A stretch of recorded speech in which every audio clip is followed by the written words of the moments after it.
ಪ್ರಾರ್ಥನಾ ಮಾರ್ಗ. ಅಹಂಕಾರವು ನಮ್ಮ ಆತ್ಮದ ಬೆಳವಣಿಗೆಗೆ ಅಡ್ಡಿಯಾಗಿರುವ ಅಡಚಣೆ. ಅದು ನಮ್ಮೊಳಗಿನ ದೇವರ ಪ್ರಭಾವವನ್ನು ಮುಸುಕಾಗಿಸುತ್ತದೆ ಮತ್ತು ನಮ್ಮ ಹೃದಯವನ್ನು ಕಲ್ಲಿನಂತೆ ಮಾಡುತ್ತದೆ. ಅಹಂಕಾರ ನಮ್ಮಲ್ಲಿದ್ದರೆ ನಾವು ದೇವರ ಕೃಪೆಯನ್ನು ಸ್ವೀಕರಿಸಲು ಅಸಾಧ್ಯ.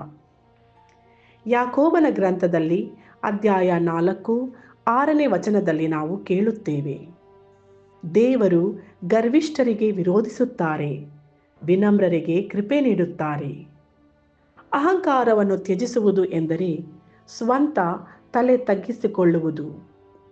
ನಮ್ಮ ಯಶಸ್ಸು, ಪ್ರತಿಭೆ, ಸಂಪತ್ತು ಎಲ್ಲವೂ ದೇವರ ವರವೆಂದು ಅರಿತು ಅಹಂಕಾರವನ್ನು ಬಿಟ್ಟು ವಿನಮ್ರರಾಗಿರುವುದು.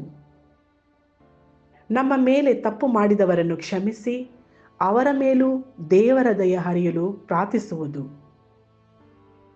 ಯೇಸು ತಾನೇ ದೇವಕುಮಾರನಾಗಿದ್ದರೂ ದಾಸನ ರೂಪ ಪಡೆದುಕೊಂಡು ನಮಗೆ ಸೇವೆ ಮಾಡಿದಂತೆ ನಾವು ಕೂಡ ಸೇವಕ ಮನಸ್ಸಿನಿಂದ ದೇವರಿಗೆ ಶರಣಾಗಬೇಕು. ಇಂದಿನ ವಿಷಯ ಅಹಂಕಾರದ ತ್ಯಾಗ, ಲೆಟಿಂಗ್ ಗೋ ಆಫ್ ಪ್ರೈಡ್.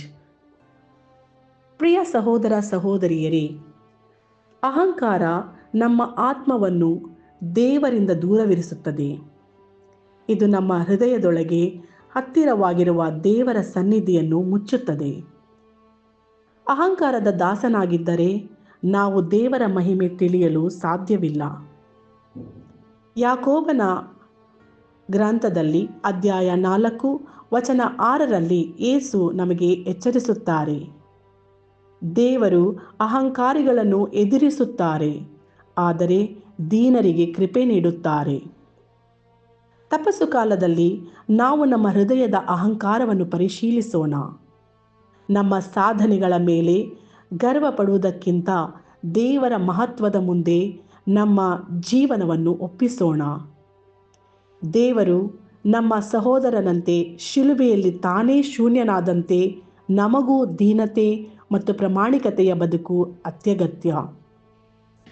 ಸಂತ ಲೂಕನ ಶುಭ ಸಂದೇಶ ಅಧ್ಯಾಯ 14 ವಚನ 11ರಲ್ಲಿ ನಾವು ಕೇಳುತ್ತೇವೆ, ಆತ್ಮವನ್ನು ಎತ್ತುವವನು ಕಡಿಮೆಯಾಗುತ್ತಾನೆ, ದೀನನಾಗುವವನು ಎತ್ತಲ್ಪಡುತ್ತಾನೆ.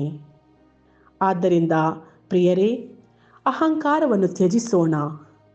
ದೇವರ ಮಹಿಮೆ ನಮ್ಮ ಮೂಲಕ ಬೆಳಗಲಿ. ನಮ್ಮ ದೀನತೆ ಮತ್ತು ನಿಷ್ಠೆಯ ಜೀವನವೇ ದೇವರ ಪ್ರೀತಿಗೆ ಸಾಕ್ಷಿಯಾಗಲಿ. ಪ್ರಾರ್ಥನೆ.